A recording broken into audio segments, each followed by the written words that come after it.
menganggap enteng sholat. Itu penyakit hati paling besar. Nah, ibu-ibu banyak tidak sholat. Kapan Ustadz? Ketika selesai haid. Dapat bonus 5 hari, dia tambah 2. Dia bilang suaminya, biasanya kok cuma 5 hari, kok belum sholat, ini sudah 7 hari. Apa kata istrinya? Belum bersih bang, masih ada sedikit-sedikit. Kata suaminya, kok bohong ya? Apa bohong? Saya kasih lihat. Apa mau dikasih lihat?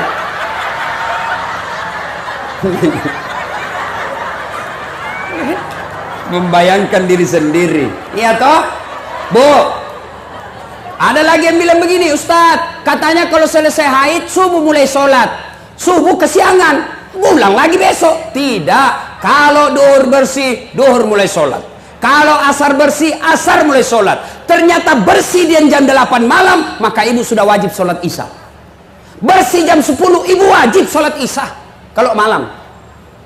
Kapan lagi perempuan banyak tidak sholat? Ketika ada pengantin. Apa yang menyebabkan ibu-ibu tidak sholat? Make up. Dia kira dirinya mukanya tembok, coklat, biru, abu-abu, krem, kuning, jil. Malah ada lagi saya lihat itu dia kasih lebih sedikit sini.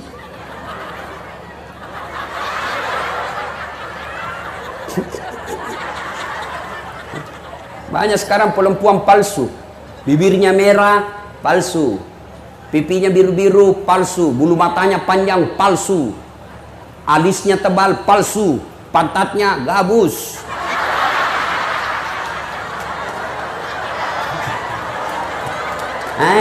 Katanya majelis taklim. Kok majelis taklim begitu? Ayo. Katanya majelis taklim sudah 4 tahun. Kok begitu? Yuk. Apalagi yang membuat ibu-ibu banyak tidak sholat selain make up? Ustadz, bagaimana kalau soal make up? Boleh. Gimana caranya? Wudhu dulu. Ibu wudhu dulu, baru make up. Sudah itu tahan kentut. Biar ibu sudah make up, sudah wudhu, make up, kentut batal. Cuma sedikit keluar Ustadz, batal. Nggak habis, batal. Bagaimana bersentuhan perempuan? Berbeda pendapat ulama. Syafi'i, batal. Imam Ahmad, selama ibu tidak nafsu, tidak batal. Maka saya kalau mahasiswa saya di UNHAS yang cewek, saya cuma begini. Ya dek, kenapa? Dia masih muda, saya juga masih muda. Dia cantik, saya gagah. Mau gue dong, saya pegang mic. Nah, apalagi yang membuat perempuan banyak tidak sholat? Jilbab. Jilbab sakaratil maut. Dia kasih tali. Saya ini bu keliling-keliling ceramah. Malaysia itu ibu-ibu ceramahnya, jilbabnya kain segitiga, pasang, kasih jepit 1 peniti, selesai. Begitu juga di Brunei. Tapi begitu kita masuk di Indonesia, tegang saya lihat cara pakainya. Ada talinya 2 meter, dia ripit. Baru dia ikat. Dia ikat di lehernya, dia kasih kembang. Mulai lehernya tidak bisa gerak. 3 lapis kainnya, ada kuning, jingga, abu-abu. Dia kasih miring lagi sedikit, miring-miring juga barangkali otaknya. Iya toh? Sudah 14 pentulnya, kayak pohon-pohon di belakang. Pakai pula rohnya sempit, panjang tapi sempit. Sudah diikat lehernya. Suaminya, buru-buru bu, kita ketinggalan pengantin. Tunggu dulu pak. Beleng-beleng. Tahu beleng-beleng? Tahu beleng-beleng? Dongo. Tahu dongo? Beleng-beleng.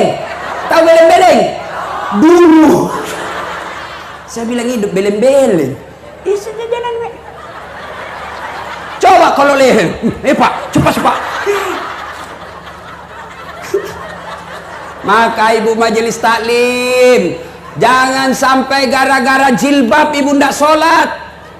Coba lihat ibu-ibu, sudah orang kaya, istri pejabat, cantik. Kalau dia berpakaian ala kadarnya, itu menjadi teladan orang. Wih, kau tahu enggak, istri wali kota itu cantiknya, banyak duitnya, tapi pakaiannya sederhana betul. Ini yang antara kaya dan miskin ini yang banyak gaya. Kaya tidak, miskin tidak. Jelas? Bu? Kapan lagi nih? Orang banyak ndak sholat. Kapan? Nih, bapak-bapak kalau di kantor. Tiba waktu sholat, hayya 'alas shalah. Tunggu, lagi meeting. Dah. Bu, mau sehat dunia akhirat? Mau selamat dunia akhirat? Mau sukses selamat dunia akhirat? Perbaiki sholat. Itu aja rumusnya. Nggak usah cari muka. Ini nih, kepala-kepala dinas SKPD. Hah? Bapak mau punya jabatan yang baik, nggak usah cari muka sama wali kota. Bapak sudah dikasih muka.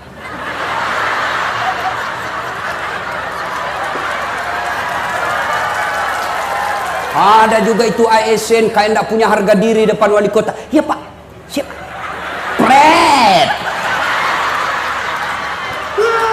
Yuk perbaiki aja sholatmu, Allah yang ngatur. Kecil itu jadi kepala dinas, kecil jadi camat, kecil jadi asisten. Kalau Allah yang gerakkan, tidak ada kekuatan manusia bisa halangi. Ini ya Pak, ini Pak, ini terserah Bapak aja Pak. Cemen lu men. Coba, nih Pak Wali Kota, Pak Kapolres, itu ada ajudannya. Coba lihat kalau Pak Wali Kota panggil ajudan. Mana dia berani menantang? Ajudan, siapa? Biar lagi ngerokok, dia buang rokoknya. Siapa? Perintah. Ayo. Mana ada ajudan? Panggil, ajudan. Tunggu dulu Pak, saya lagi meeting. Bilang kok dikasih pindah kok. Ayo, pada wali kota ada habis jabatannya. Allah yang panggil Bapak. Hayya 'alas shalah. Apa jawaban Bapak? Tunggu, lagi rapat. Ya sudah Allah ya, sudah kau uruslah rapatmu. Karena wali kota yang ngurus kau. Begitu ganti wali kota, Bapak setengah mati lagi cari muka. Ayo, capek Pak cari muka sama manusia. Lebih cari muka kepada Allah. Bagaimana caranya? Perbaiki sholat. Kalau sholat baik, kecil apa yang Bapak Ibu mau. Punya rumah kecil buat Allah. Punya anak kecil buat Allah. Punya jabatan kecil buat Allah. Allah cuma minta ista'inu bisabri wassalah. Sabar, perbaiki sholatmu. Saya yang selesaikan itu masalahmu. Itu janji Allah, bukan janji caleg. Wah, kalau caleg yang janji kita, andai boleh dijanji kita surga, dia janjinya juga kita surga. Bagi-bagi kartu nama, pilih saya, sama-sama kita orang Bugis, pilih saya, ini. Begitu terpilih dia ganti nomor HP-nya. Nah ya sudah, perbaiki sholat. Adik-adik, ada di sini masih pegawai negeri, pegawai honor, kau perbaiki sholatmu, Allah yang kasih kamu. Wallahi, saya dulu orang susah-susah jadi pegawai. Saya Unhas yang minta saya ngajar. Universitas saya minta saya ngajar. Dicuri saya punya berkas, dihilangkan saya punya berkas. Malah Allah lebih murahkan dikasih surat khusus. Coba, kalau Allah yang mau kecil itu jadi pegawai. Yang tidak masuk akal saja boleh terjadi kalau Allah mau. Apalagi yang ada jalannya. Contoh Bapak, yang namanya tidak masuk akal. Ya, Bapak tidak pernah sekolah polisi, tiba-tiba mau jadi Kapolres, itu tidak masuk akal itu. Ayah, tapi kalau Bapak pegawai negeri sipil, mau jadi sekda, itu ada jalannya. Ada jalannya, jadi tidak usah putus asa. Yang tidak ada jalannya saja Allah kasih, apalagi kalau ada jalannya. Mana yang tidak ada jalannya? Contoh saya kasih. Perempuan boleh tidak hamil tidak pernah disentuh laki-laki? Bisa tidak perempuan hamil tidak pernah disentuh laki-laki? Tidak mungkin kata ilmu biologi, tidak masuk akal kata manusia. Tapi kalau Allah yang mau, Siti Maryam, wanita suci, tidak pernah disentuh laki-laki, hamil melahirkan Isa alaihi salam. Cuma sekarang banyak juga yang mau dengan Siti Maryam. Hamil tidak ada suaminya, beleng-beleng. Itu asli beleng-beleng itu. Ayo, jadi saudara mau baik hidup ini, perbaiki sholat. Contoh lagi, Ustaz, saya sudah 30 tahun jadi pegawai, kok tidak bisa hidup saya baik-baik, tidak bisa lepas dari kredit rumah, setengah mati saya ini Ustaz. Perbaiki sholatmu bos. Kalau sholat baik aman, ya, sholat baik aman.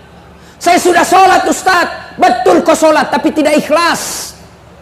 Hayya 'alas shalah, asar lagi. Barusan duhur, kok tidak ikhlas. Saya sudah sholat Ustaz, betul, tapi tidak senang, tidak semangat ketemu Allah. Ada orang sholat Pak, tidak semangat ketemu Allah. Allahu Akbar. Bismillahirrahmanirrahim. Alhamdulillahi Rabbil Alamin. Maliki yaumiddin. Iya. Ada kan Bapak bayangkan diri sendiri. Lagi sholat kayak ditiup angin. Allahu Akbar.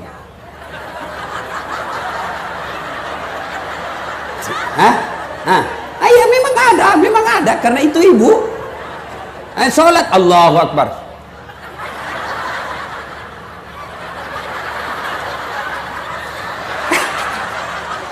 Iya toh. Bagaimana hidupmu kita mau baik Pak kalau sholat dianggap remeh? Percaya Pak, saya bisa cerita begini karena saya alami. Saya pernah jadi cleaning service, membersihkan toilet 4 di Sulawesi Selatan. Travel paling terkenal waktu itu di Indonesia. Saya bilang tidak usah gaji saya, cukup kalau ada undian umroh kasih masuk namaku. Mudah-mudahan saya bisa umroh gratis. Sampai tutup itu kantor, tidak dapat. Ayo. Tapi alhamdulillah saya perbaiki sholat. Sekarang saya punya travel, kapan saja saya mau umroh. Ayo.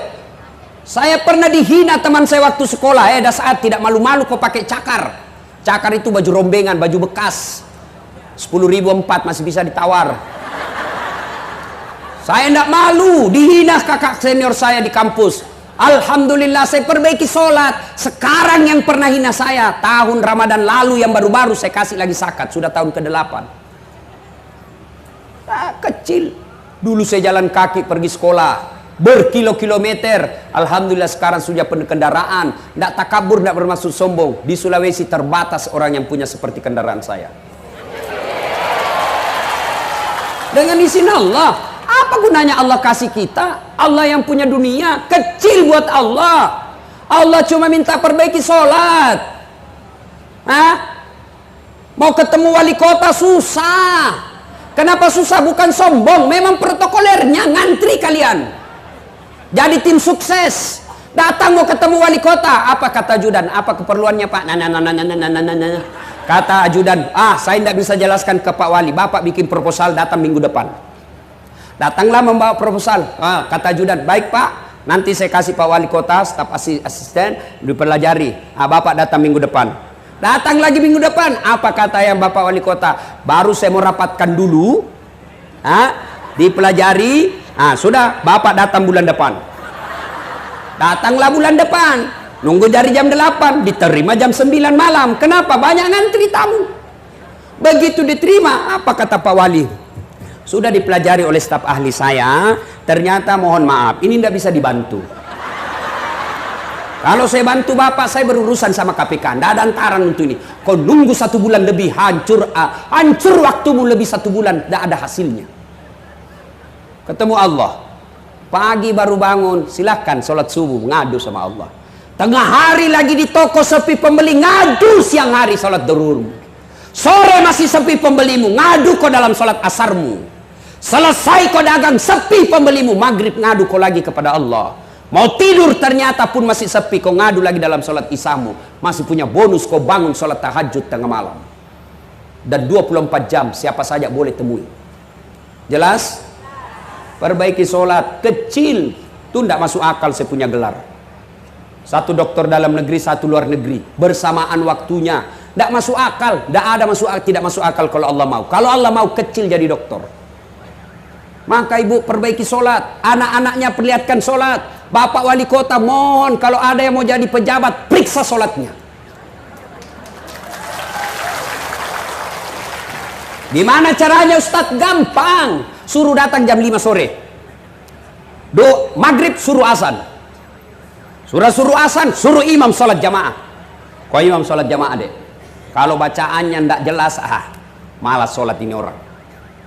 Demi Allah, kalau orang baik sholatnya Pak aman. Tapi kalau tidak beres sholatnya, Tuhannya saja ditipu, apalagi bosnya. Jangan marah ya Pak, jangan marah. Tapi kalau Bapak mau marah tidak apa-apa, saya sudah mau pulang juga. Ayo perbaiki sholat. Yang berikutnya, kalau sudah sholat 5 waktu, maka wujudkan sholat jamaah. Berbicara soal persatuan, belajar dari sholat jamaah. Coba sholat jamaah di masjid. Ada yang datang dari kanan, ada dari timur, ada dari selatan, ada barat, utara. Begitu masuk, semua menghadap ke satu arah. Tidak mentang-mentang dia wali kota, datang dari timur, dia menghadap ke timur. Gila ngana. Ayo Pak. Tidak mentang-mentang tinggi pangkatnya Kapolres, begitu dia masuk, saya mau membelakangi imam. Tidak bisa Pak. Semua menghadap satu. Kalau Bapak mau belajar persatuan, belajar dari jamaah. Sholat jamaah, coba lihat. Ada suku Bugis, ada Jawa, ada Madura, ada Medan. Berbeda suku, tapi begitu takbir tetap sama. Sama bacaannya, tidak mungkin beda-beda. Allahu Akbar. Tidak mentang-mentang karena dalam masjid berbeda suku, takbir berdasarkan bahasa daerah. Jadi imam orang Arab. Allahu Akbar. Datang makmum orang Bugis. Pungallahu ta'ala malopo. Datang pula orang Padang. Allah nan gadang. Datang orang Banjar. Allah ganal bujur. Terakhir orang gaul dari Jakarta. Allah gede banget gitu loh. Tapi kacau sholat. Nah ini belajar persatuan dari sholat. Ya, jangan berpecah belah. Pemilu sudah selesai. Tidak ada lagi 01, tidak ada lagi 02. Sekarang 01 tambah 02 sama dengan 03, persatuan Indonesia. Tidak ada lagi Jokowi, tidak ada lagi Prabowo. Wah senang atau tidak, kau puas atau tidak, kau harus terima Jokowi Ma'ruf menang. Nah, mau apa lagi? Dia curang Ustadz, urusan pengadilan sudah selesai. Kalau bebas di dunia ada lagi pengadilan akhirat, tidak usah ribut. Nah, ini sudah lama bertetangga gara-gara beda pilihan baku musuh. Beleng-beleng. Nah kasih kok gajinya dong. Sudah, jangan lagi berpecah belah. Tidak ada enaknya itu orang bermusuhan. Sebaliknya, bagus itu banyak teman. Apa baiknya banyak teman? Satu, banyak teman, gampang murah rezekimu. Saya di Makassar hampir tidak pernah duitku habis. Di mana-mana ada yang bayarkan saya. Saya ke pasar, baru turun dari mobil. Assalamualaikum Ustaz. Dalam hatiku aman dan terkendali. Coba. Ada yang isi telur, ikan. Saya mau bayar. Berapa Ji? Nggak usah Ustaz. Nggak enak masih pagi-pagi Ji. Nggak usah Ustaz. Dalam hatiku, memang itu yang kutunggu. Istri saya itu senang betul kalau saya ke pasar. Nggak keluar duitnya. Yang kedua, banyak teman, gampang selesai masalah. Kenapa bisa Ustadz? Coba lihat. Saya ke Polres. Baru turun dari mobil, dilihat CCTV sama Kapolres. Assalamualaikum Ustadz. Siap Komandan. Waalaikumsalam. Kenapa Ustadz? Perpanjangan SIM Komandan. Panggil Kasat Lantas. Urus SIM-nya Pak Ustadz. Selesaikan cepat ya. Jangan lagi kau minta uangnya. Dosa kau uang Ustadz kau makan. Selesai masalah. Coba. Ayo. Banyak teman gampang selesai masalah. Yang ketiga, banyak teman panjang umur. Ayo, saya kemarin dari Sukabumi mau pergi ceramah, lanjut ke Istana Wakil Presiden. Perjalanan saya lewat di Bogor. Ya, tempatnya menaranya dari saya lihat menara masjidnya As-Sikra. Guru kita Arifin Ilham. Begitu saya lihat, saya bilang kita doakan Al-Fatihah. Karena banyak teman, semua yang lewat lihat itu, kirimkan Fatihah. Banyak teman, panjang umurmu, meskipun kau sudah jadi jenazah. Yang keempat, banyak teman, gampang menang pilkada. Yang ketawa, saya serius. Nah, ayo, cuma yang bisa merusak persaudaraan kita ini adalah sakwa sangka, buruk sangka. Tiba-tiba Pak Wali Kota mutasi.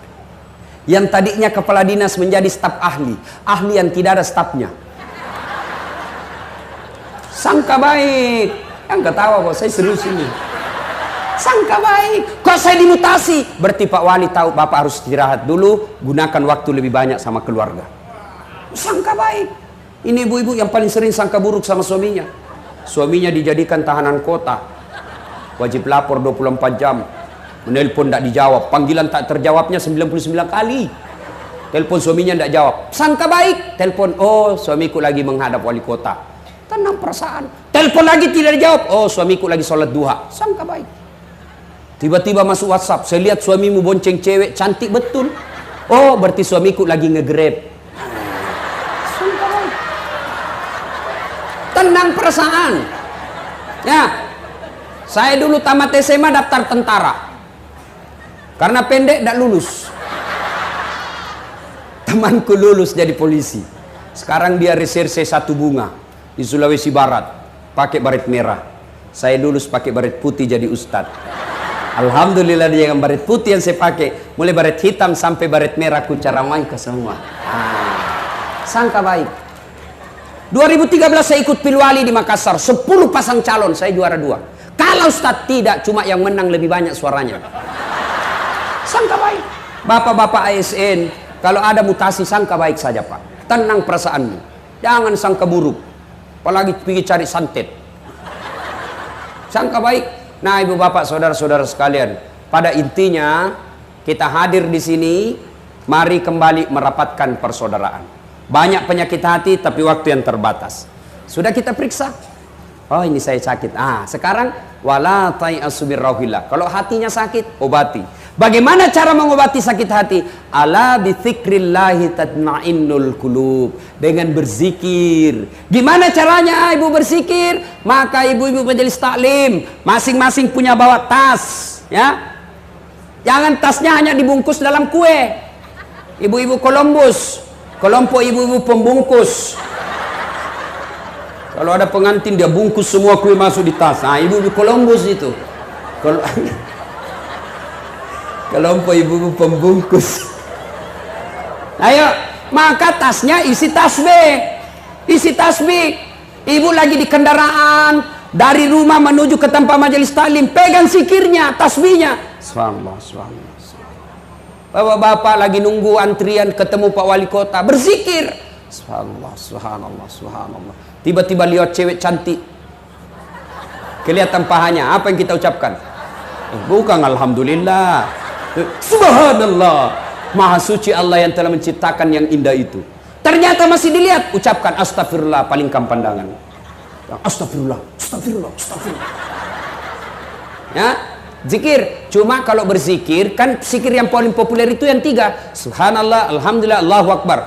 Cuma supaya bagus dan nancap di hati, zikirnya perdengarkan telinga dan jangan terlalu cepat. Dan zikir Pak terlalu cepat, ini tidak ada bekasnya. 9999999999. Apa artinya itu bos? Ada dula di sampingnya. Apa kau panggilkan saya? Apa panggil? Dula-dula tidak kedengar tadi. Yang bagus. Subhanallah, subhanallah, subhanallah. Alhamdulillah, alhamdulillah, alhamdulillah. Perbaiki. Ibu-ibu, 1 zikir. Yang kedua, baca Quran, qiraatil Quran. Yang ketiga supaya hati tenang lagi, kalau mulai sakit perbanyak bersalawat kepada Nabi. Ya, ibu-ibu pagi-pagi lagi goreng ikan, salawat. Salatullah, salamullah. Dia dengar suaminya, dia sambung. Lalu suaminya lagi lap kaca. Ala toha rasulillah. Dia dengar anaknya lagi kerja PR. Salatullah, salamullah. Ala Yasin Habibillah. Lewat Pak Camat, didengar Pak Camat teriak, semua salatullah salamullah ala toha rasulillah. Salatullah salamullah ala Yasin Habibillah. Terakhir, dalam Al-Quran Allah bertanya, ya, apa man kana mu'minan kaman kana fasikan? Sama ndak orang yang beriman dengan fasik? Beriman dengan pura-pura beriman. Fasik itu pura-pura beriman. Kata Allah, la yasta'un. Tidak sama. Apa perbedaannya? Menurut Quran, innamal mu'minuna alladzina idza dzukirallah wajilat qulubuhum. Orang yang baik imannya, kalau dia dengar ceramah, dia dengar dakwah, dengar pengajian, maka dia berkata, makin bertambah imannya. Itu sudah bagus. Pulang ceramah, bener itu dia bilang, Ustadz, saya tadi yang kena kontraktor itu. Bener itu Ustadz, yang tukang gosip saya kena, maka besok saya tidak ulang. Bagus imannya.